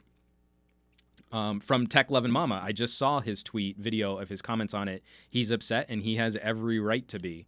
And from Ruru too, I bet Ninja sold his channel to Twitch. They probably aren't allowed to touch Ninja's channel without his permission. And again, we'll probably never know the particulars of the deal. We know that there was likely some kind of bidding war as to whether or not Ninja would move to Mixer or stay on Twitch. Again, if you can make that cash, make that cash. So pitting Microsoft against Amazon is the most beautiful business negotiation anyone could ever dream of. But Twitch has not been handling this breakup very well. Aditya Anil, I mean, what Ninja did seems like a very decent thing to do. #respect. So I think we'll see a little platform shift. I don't think that this unseats Twitch, but Mixer just got a ton of credibility, and Ninja helped popularize that. Ninja helped legitimize this transition, and I bet we'll see some migration, and I bet you will see some transfer, and hopefully this forces Amazon to address some of the inconsistencies in Twitch's business practices, because I think there are some fair criticisms to be levied at how they enforce their terms of service and how they interact with different creators and different channels, which is why I host my podcast on Twitch now.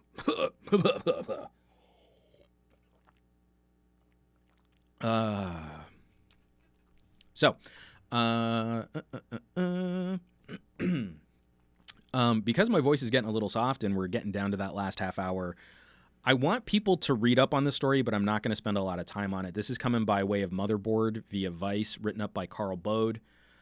Is it Bode or Bode? Someone tell me. I've never looked it up. But we've been talking about 5G. We've been talking about infrastructure, data, streaming services, the future of gaming, and the future of business and communications. This was a very disappointing article to read. This simple law could have saved the U.S. $126 billion in broadband deployment costs. Motherboard has a very good write-up on how we have failed to build out fiber. And just as one part of this article, Goldman Sachs has estimated that it could cost upwards of $140 billion to build high-speed service out to the entire country. But if we had been successful, we had several attempts at making laws that would have forced communications trenching while doing road repair. It's called a dig once law. Because digging is really the most expensive part of rolling out fiber to home. Yeah, I mean, that makes sense. You've got to dig up the ground. You've got to get zoning. You've got to get approvals. You've got to go through the bureaucracy of local governments. All of that is very expensive and very time consuming. But if we had pushed a dig once law through, that $140 billion cost would have been absorbed into the basic and consistent road maintenance that already takes place, and likely would have shaved around $120 billion off of the deployment costs estimated, which would have brought our broadband rollout from 140 as a standalone digging endeavor down to around $20 billion because we were just piggybacking on stuff that was already getting dug up. 5G is not the future. It is another iterative step over what we can already do with LTE, which for a lot of the country isn't any better than what we could do on HSPA. If we don't have dedicated landline, more difficult to disrupt communication, that's going to be bad for our energy grid. That's going to be bad for the deployment of energy-saving technologies, the Internet of Things. It's going to be bad for the future of education. It's going to be bad for the future of healthcare. It's going to be bad, real bad for the future of entertainment. And it wouldn't cost us that much for the hundreds of billions of dollars in tax breaks, preferred zoning, of letting carriers and ISPs tack fees onto our bills. That money never seems to make it into infrastructure. It always seems to just pad profit margins. There is no reason why we shouldn't have fiber to home everywhere. Like, literally none. Anywhere we have a paved road and anywhere that road gets some kind of maintenance, we should have dug a trench to also run fiber. So I'm going to link that in the show notes. Please give it a read. I'm drafting a letter for my elected officials and especially my state representatives here in California, where we're still agonizing about the impact on fiber. Years ago, I talked about this on a podcast where we were debating the impact study over 5 years. And that was about 5 years ago. And there has been almost no momentum, no substance in improving data connectivity to residential areas here in Southern California. My download speeds have gotten a little faster. I think when I did that, I was around 150 down and 20 up, but now I'm at 300 down and 20 up. That is not really any improvement of substance. That's a couple extra tricks in the dosis category of my modem and router that can surge a little faster. It doesn't really sustain a faster data connection, and it means nothing for my upload speeds. I've been the same for years.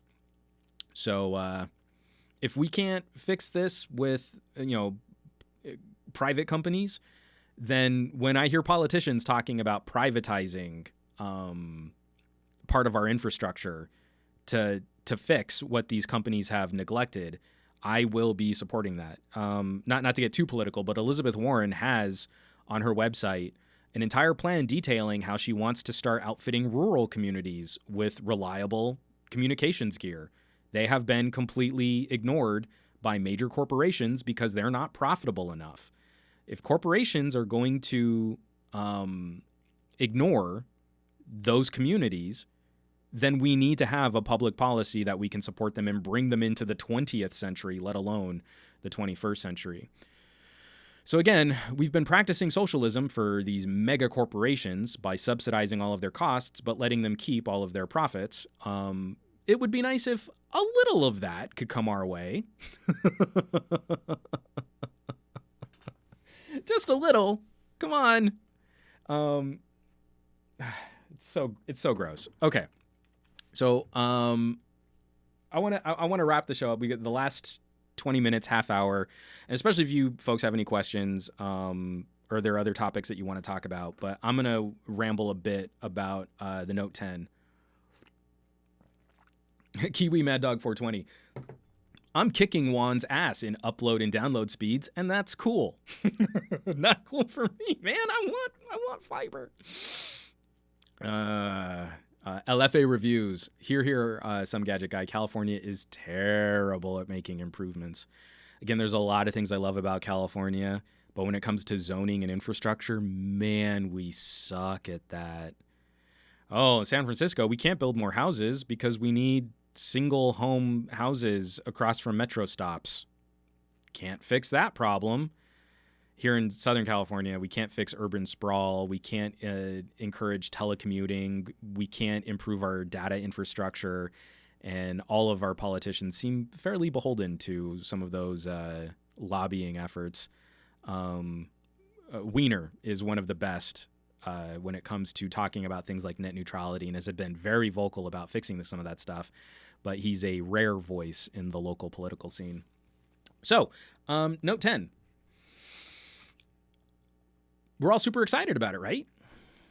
Galaxy Note 10, the newest Note, the baller, hardcore, kitchen sink, top tech solution from Samsung. I mean, if I look through all of my YouTube subscription feed, I see tons of videos with a couple thousand views per video. Like some of them, like 3,000 views on some of those videos. Whew. So people are really talking about this Galaxy Note 10.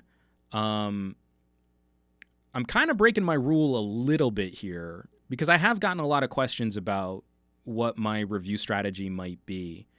And I think it shouldn't come as any great surprise. I have zero relationship with Samsung PR.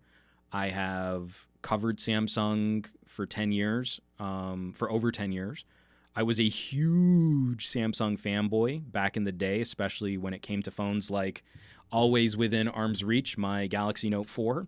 Still one of the best phones ever made and surprisingly still functional as a daily driver phone today, minus some software support, which obviously I wish the industry would correct.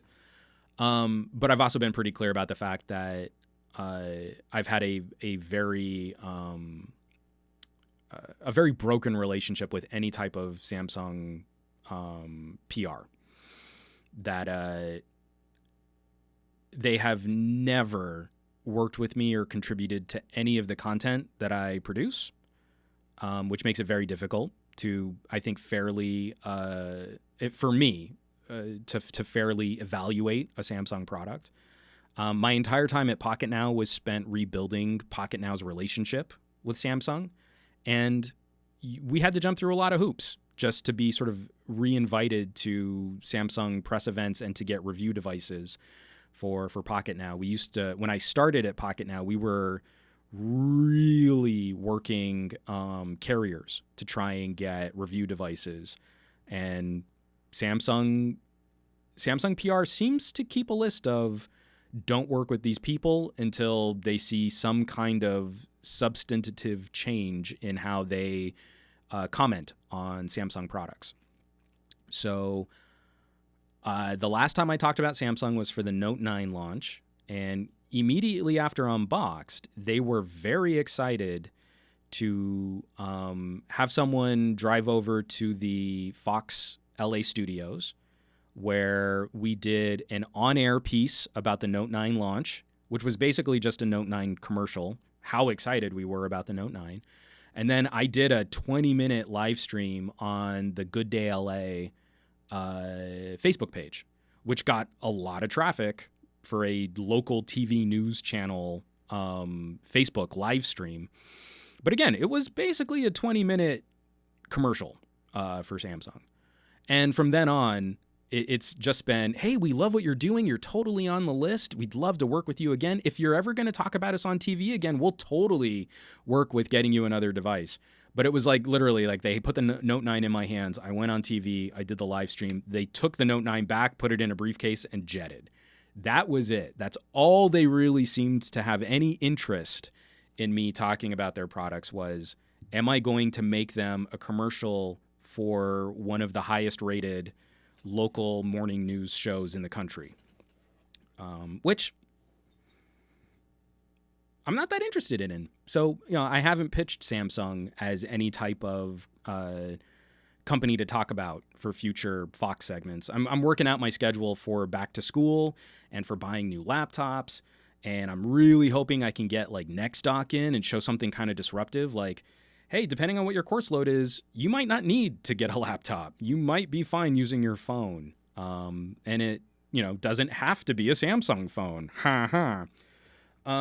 But yeah, it's hard not to take that personal. So it also really colors my perception of how I'm interacting with these gadgets when Samsung makes really bold claims. So we get to the Note 10, and the Note 10 presser event, the Unboxed in New York, was one of the lowest energy and most scattered presentations I think I've ever seen Samsung give. They show off the phone and then immediately interrupt the phone launch to talk about the Galaxy Watch, which they had already announced. They show off the S Pen and they interrupt the Galaxy Note launch to talk about the Galaxy Tab. So they were building commercials for their tablets. They teased a laptop, a Windows on ARM laptop, and they interrupted for an ad for their smartwatch when we should be talking about one of the most beastly powerful phones of the year. Even Samsung didn't seem to have a lot of enthusiasm for the product that they were actually there to talk about, to show off. So I finally got to play with one. Funnily enough, like I've spent the most time playing with a Note at a Microsoft store.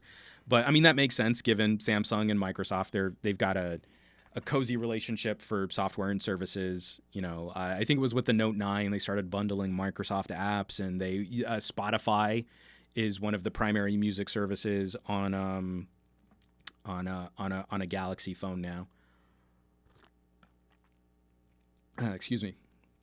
But it was just frustrating to see a phone that I used to point to as the no compromises workhorse beast start to make that Apple-style consumer pivot more aggressively.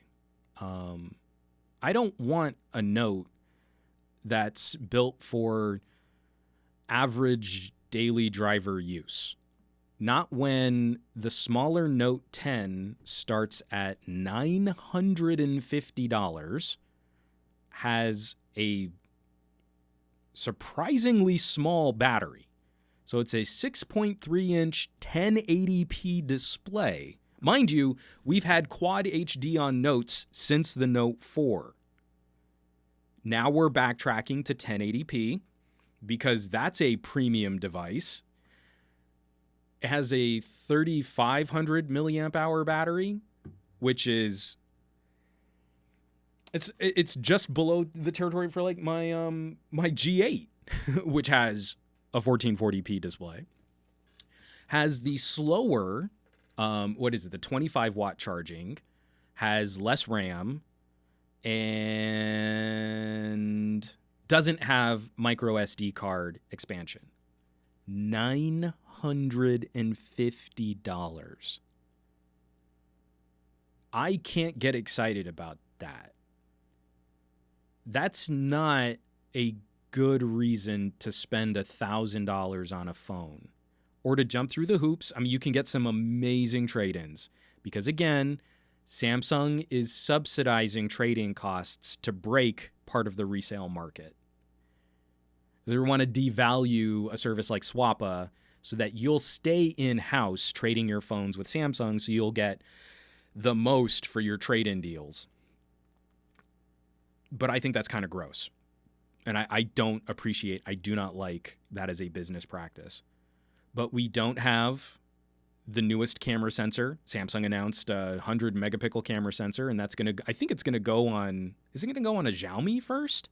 It's not even going to go on a Samsung. A OnePlus 7 has a much nicer screen for a lot less. and an overdriven screen, which not even the Note 10 Plus has a faster refresh rate. Samsung's not outfitting these, as far as I know, with UFS 3. So it has slower storage on your $950 starting price phone. There's nothing here for me to recommend. So part of that was last week I wanted to thumb my nose at the YouTube algorithm, but also I didn't want to spend any time at the peak of Note 10 video reactions and responses feeding the media machine, which is just going to put out more videos about the Note 10 launch. Why I'm not doing a Samsung video. Well, I'm not going to do a standalone Note 10 video. I'll talk about it here on the podcast, but I'm not going to set up my cameras and expend this effort and do my reaction response. Samsung PR is never going to send me one of these things. And if I do get my hands on one, I'll review it. I'll review it like I review every other phone. It'll be a longer term examination. I'm going to talk about the audio and how much it sucks to lose a headphone jack on a phone that really isn't for creators anymore. And I'm going to talk about the camera tech, which they make the claim that it's a professional grade camera, but they've removed most of what makes a camera professional. And they've instead built it on a whole series of gimmicks going back to how we used to have all of the obnoxious modes, fireworks mode and food mode. Well, now we have AI mode and steady camera mode. But professionals don't do that. Professionals set their exposure and lock it off, or they have manual focus when they shoot video, or they plug in a microphone, usually using some type of 3.5 millimeter jack so that they can make a better product. Something that is insanely nice about using an LG right now and is super disappointing about using a Samsung, and especially using a Samsung moving forward. As the tease, my Fuel e-bike video, with the exception of the few shots of a phone in my studio, was all shot, image stabilized. I put everything to half speed. So I shot it 60 frames per second and then slowed it down to 30 frames per second and edited on the LG G8. Everything. It's a 4K, 30 frame per second walk and talk on the go vlog style first look at an e-bike. That was, again, with the exception of the shots that were in my studio, I shot on my Panasonic. But everything else, everything out in Santa Monica, was shot and edited on the LG G8. I don't think I could do that on a Note. If I could do that on a Note, it would require me to jump through many, many more hoops. That makes me sad. That makes me sad. I love gadgets. I love tech, and I want to see this tech evolve and get better. But I'm watching Samsung pivot to try and become more profitable like Apple, and that's not what I think good competition should look like. If I want an iPhone, I'll go get an iPhone, and the iPhone is a better iPhone than a Galaxy is. So, this is what's killing the premium market. We saw Samsung talk about a watch, 2 different versions of the same phone with 2 variants for 4G and 5G. Starting price for the larger one, $1,100. So they had to cut a lot out of the smaller Note 10 to make that cost savings make sense for a sub-$1,000 Note. We saw them talk about a tablet. We saw them talk about a laptop. That's Apple's strategy. That's not disruptive. That's not the future of mobility. You see a Samsung press event, and it's all about the aspirational qualities of what we're going to do to shake up this market, and all they did was copy Apple. The Note has DeX. Their big announcement was you can plug your phone into a PC and then run DeX in your PC. But I already have a PC. I don't need to run DeX on top of my PC. What I could use, though, is a laptop dock engineered by Samsung's awesome laptop department that's just a shell for running DeX in a $300 to $500 territory. Where now my $1,000 note with a $400 laptop dock is one computer that fulfills a variety of different use. It's my phone, it's a touchscreen computer. I don't need to travel with a separate computing device with a separate operating system. I have one brain that is now properly supporting other usage scenarios. That would be disruptive and would be a lot more exciting than a folding phone. We've made a tablet dock, so you no longer have to buy a separate LTE connected tablet and have another $10 charge a month on your cell phone bill, or turn on tethering on your phone, where some carriers still try and throttle or cap your tethering. It's all just one device. You don't have to have LTE built into a separate laptop running a separate operating system with separate storage. You plug your phone in and your phone drives that experience, and you have an LTE connected laptop with a humongous battery and a keyboard and a display that you can really work on. But we're not getting that. Samsung isn't really disrupting the market. Their argument is exactly the same as Apple's. Well, if you want to move up to a larger screen, buy a separate computer. Oh, and now you want like a keyboard and a laptop? Well, now buy a separate computer. Oh, and you want to be able to connect these devices? Well, we can run one computer on top of your other computer. Isn't that convenient? You just have to buy 3 computers. Not 3 screens. No, 3 whole separate computers. And that's how you make the future. It's not that I don't want there to be $1,000 phones. But at $1,000, I want the phone to start displacing other things that I might need to spend money on. And right now, even with one of last year's phones, if we could get desktop modes on Qualcomm 845s, last year's top-of-the-line chipset, those phones would still mostly be outperforming my $1,000 Intel-powered notebook for a lot of the applications that I use. That would be disruptive. Why travel with a $1,000 phone and a $1,000 laptop when I can spend $400 to $500 on a phone and $300 to $400 on a laptop dock and have 2 for 1?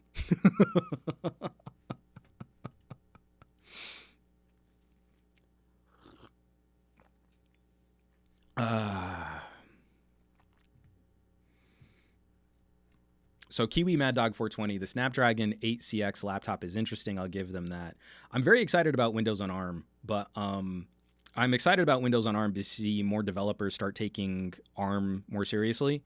Instead of using an x86 chipset, which has traditionally been what we use in mainstream computers, we're starting to see more of the phone-style processors that go into tablets and phones now being leveraged for smaller computing devices. Again, you can make kind of a reasonable Raspberry Pi workstation or thin client. You can power a Windows-grade laptop experience off of a high-end ARM chipset. But that also gives me concerns. If a Windows laptop somewhere around $900 to $1,000 is using a similar chipset to what's in my phone, why can't I just use my phone? If that's really going to be the brain of Windows laptops moving forward, I'm held back by a handful of apps, but didn't Microsoft bend over backwards to show how all of their services were coming to Android? Where is it? I've got it over here. I've got a Huawei. The desktop mode on this is really good. It's really good. And I can edit 4K video from my phone faster and render it faster in desktop mode than I can on my $1,000 Windows laptop. It's there. We just need the tools to support it. So, as you might have gathered, I am super excited about the Note 10, and all of my channel coverage will be on Note 10 stuff from here on forward, because that's the only way I'm going to get my channel to recover from the last week of not talking about the Note 10. It was a frustrating week. It was a frustrating week to have that be sort of the dominant discussion, with everybody supposedly railing about it. Oh, this is why I'm not buying the Note 10. Let me tell you about the Note 10. Oh, the Note 10, too expensive.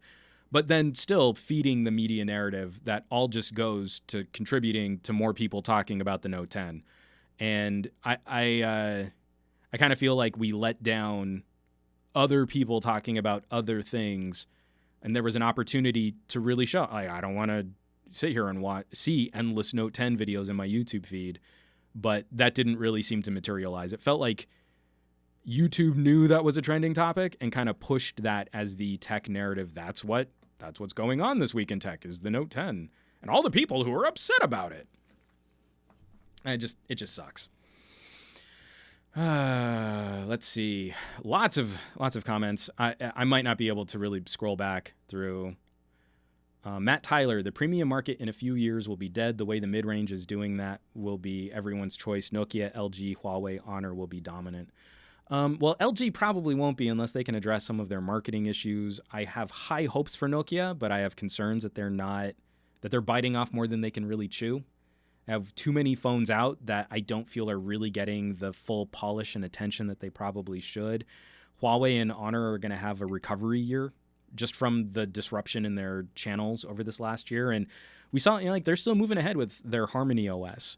So while that might be a bit more like Tizen, there's every opportunity for them to fork off and make another operating system that isn't using sort of an Android compatibility layer.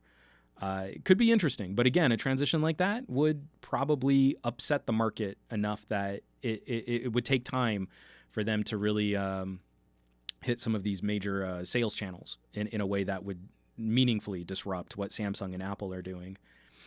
It's the outlook for this is looking a little grim. Companies like OnePlus, this is my OnePlus 7 Pro I'm holding up. Companies like OnePlus, some of the things that Nokia are doing, they give me a little hope that we'll continue to see iteration for the glowing slab, what you hold in your hand and what blocks the world around you. But to kind of loosely transition, I don't know if I can pull it up here while I'm also streaming all at the same time. Let me see if I can.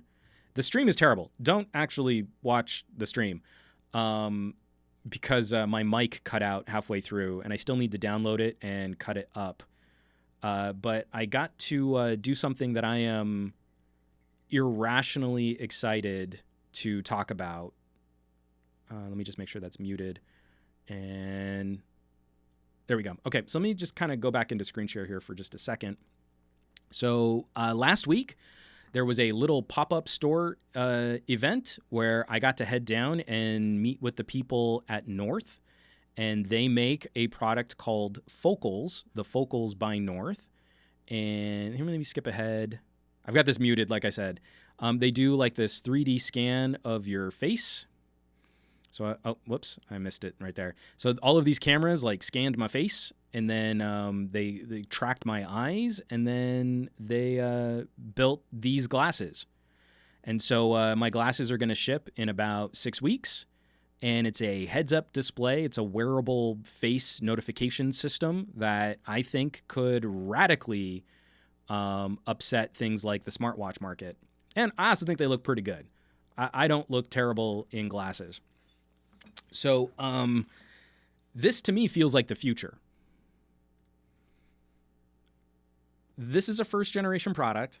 We have not seen any progress in this market for wearable heads-up displays since Google Glass. Everyone kind of washed their hands of face computers, and there's been very little momentum or progress on that product category. So these are not cheap. I think starting price is somewhere around $700 for a pair of Focals. But I really want to put that all together. A cheap fitness band, a good mid-ranger phone, somewhere $600 to $700, a pair of Focals, and a laptop dock, and I'm still saving money over a foldable phone, especially a 5G foldable phone. And what do I have? I have a futuristic notification system that gives me alerts at eye level. I never have to pull my phone out of my pocket unless there's something that's mission critical for me to act on.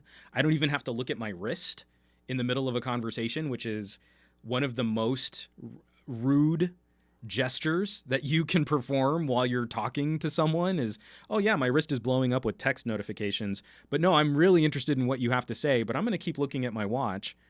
And then I could convert my phone into a laptop and still save money over a fragile, awkward tablet that folds into a fragile, awkward phone. That to me feels like the future. Removing parts of the smartphone experience and migrating them to more appropriate venues. The notifications on your phone suck, especially if you get a lot of notifications like I do. They don't work well. They kind of suck. So smartwatches were a nice step for me in pulling something on my phone that doesn't work well into something that's a bit more organic to interact with. Still very imperfect. But getting those notifications up at eye level and being able to interact and look through notifications, and then we're having a conversation and I kind of look away for just a second just to see what popped up into my field of view, so much more organic than what we currently have. Just leaps and bounds. And this is where I'm also very disappointed in the tech community for how we talk about these kinds of products. Because this is first generation, and it is expensive, and it's super boutique. So I don't think there's any expectation that this is a mainstream solution. You can't even get these unless you can go to a North office or one of these pop-up experiences and get fitted. They have to scan your skull to make your glasses for you. And then when they're made, they have to custom fit the little like nose pads and stuff so that you can properly see the notifications from the projector. But we still talk about this as like, well, it's a first gen product and I don't know. I hope they get better. Maybe consider them for a Generation 3 solution, once they've worked out some of the kinks. And you're like, well, then you'll never get it. If a few of us won't start taking a few more risks or talking about these things with a bit more excitement or with a bit more push, again, there's every opportunity I'm going to have my heart broken by being this excited about Focals by North, but I don't think I will. Then we'll never really get progress. We're stuck in this holding pattern of, well, it wasn't perfectly polished with zero cons, with no trouble or teething pains, and it was, it should have been super inexpensive. A deal breaker. Like, we only talk about products as if like they need to be perfectly established and totally polished and work exactly the way that I imagine they should work, which is basically just some permutation of how I already use my technology. So I'm going to say that you shouldn't buy it. And we're not going to get disruptive tech if that's how we act. We've got to start pushing again. Gadget geeks have to start taking a few risks again. Again, not for everybody, but that should kind of go without saying. Like, I shouldn't have to preface that. I shouldn't have to say an expensive premium heads-up display solution built into a pair of glasses isn't for everybody right now. Oh, shit. So, that is a piece of tech I am ridiculously excited. It's driving me nuts that it's going to take another like 6 weeks for them to arrive. But that to me feels disruptive. I already have a lot of nice things to say about my early experiences. I saw these at CES, and then I got to play with them, like really go through the UI and their demo experience here in Southern California. Even from those early tastes, this is so much more effective, in my opinion, than what we currently have for things like notifications. And interacting with content and staying connected with it being less disruptive to our daily lives. That needs to be, again, another sort of threshold or another marker that we grade our technology on. I'm kind of tired of the idea that every time I use my phone, I should stop everything that I'm doing and hold the phone in one hand and use my other hand, like my grandmother, to interact with things on the phone, occupying all of my visual and audio and tactile attention, and then put the phone in my pocket and get on with my day. That's not the future. So, that'll eventually be on the channels, because I'm excited about it, and I think other people should be excited about it, and I think we should be talking more about stuff like that. But also coming up on the channel, the Sennheiser gaming headset review will be out either tonight or tomorrow morning. I've got a lot of stuff. My Xperia 1 videos I'm going to start shooting them this week, which hopefully means that they'll be finished end of this week, beginning of next week. I had to front load using the phone because it's a loaner. I have to send the phone back. So I front loaded a lot of use and trying to shoot some video and some stuff on using the phone. And now I can kind of assess all of that and put those videos together. And then just because, again, I get silly excited, I'm not going to turn my channel into a toy channel, but sometimes there are little things that you know are gaps in your consumer knowledge. My entire life, I have never been able to solve a Rubik's Cube. I have always looked upon that as voodoo. I know it's just a series of patterns and movements that are consistent, that once you understand the patterns, you can solve a Rubik's Cube.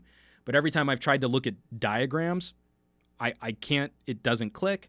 And I've even tried following a couple videos, but as soon as the Rubik's Cube is moved and I have to translate a movement while watching a video, which sometimes feels like a mirror image, but it's not, my brain has never snapped.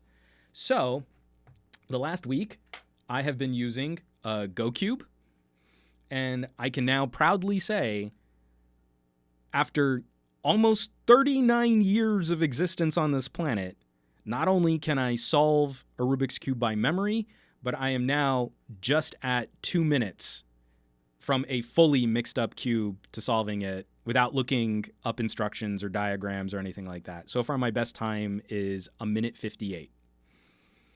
And I'm just using the basic algorithms to solve a Rubik's Cube.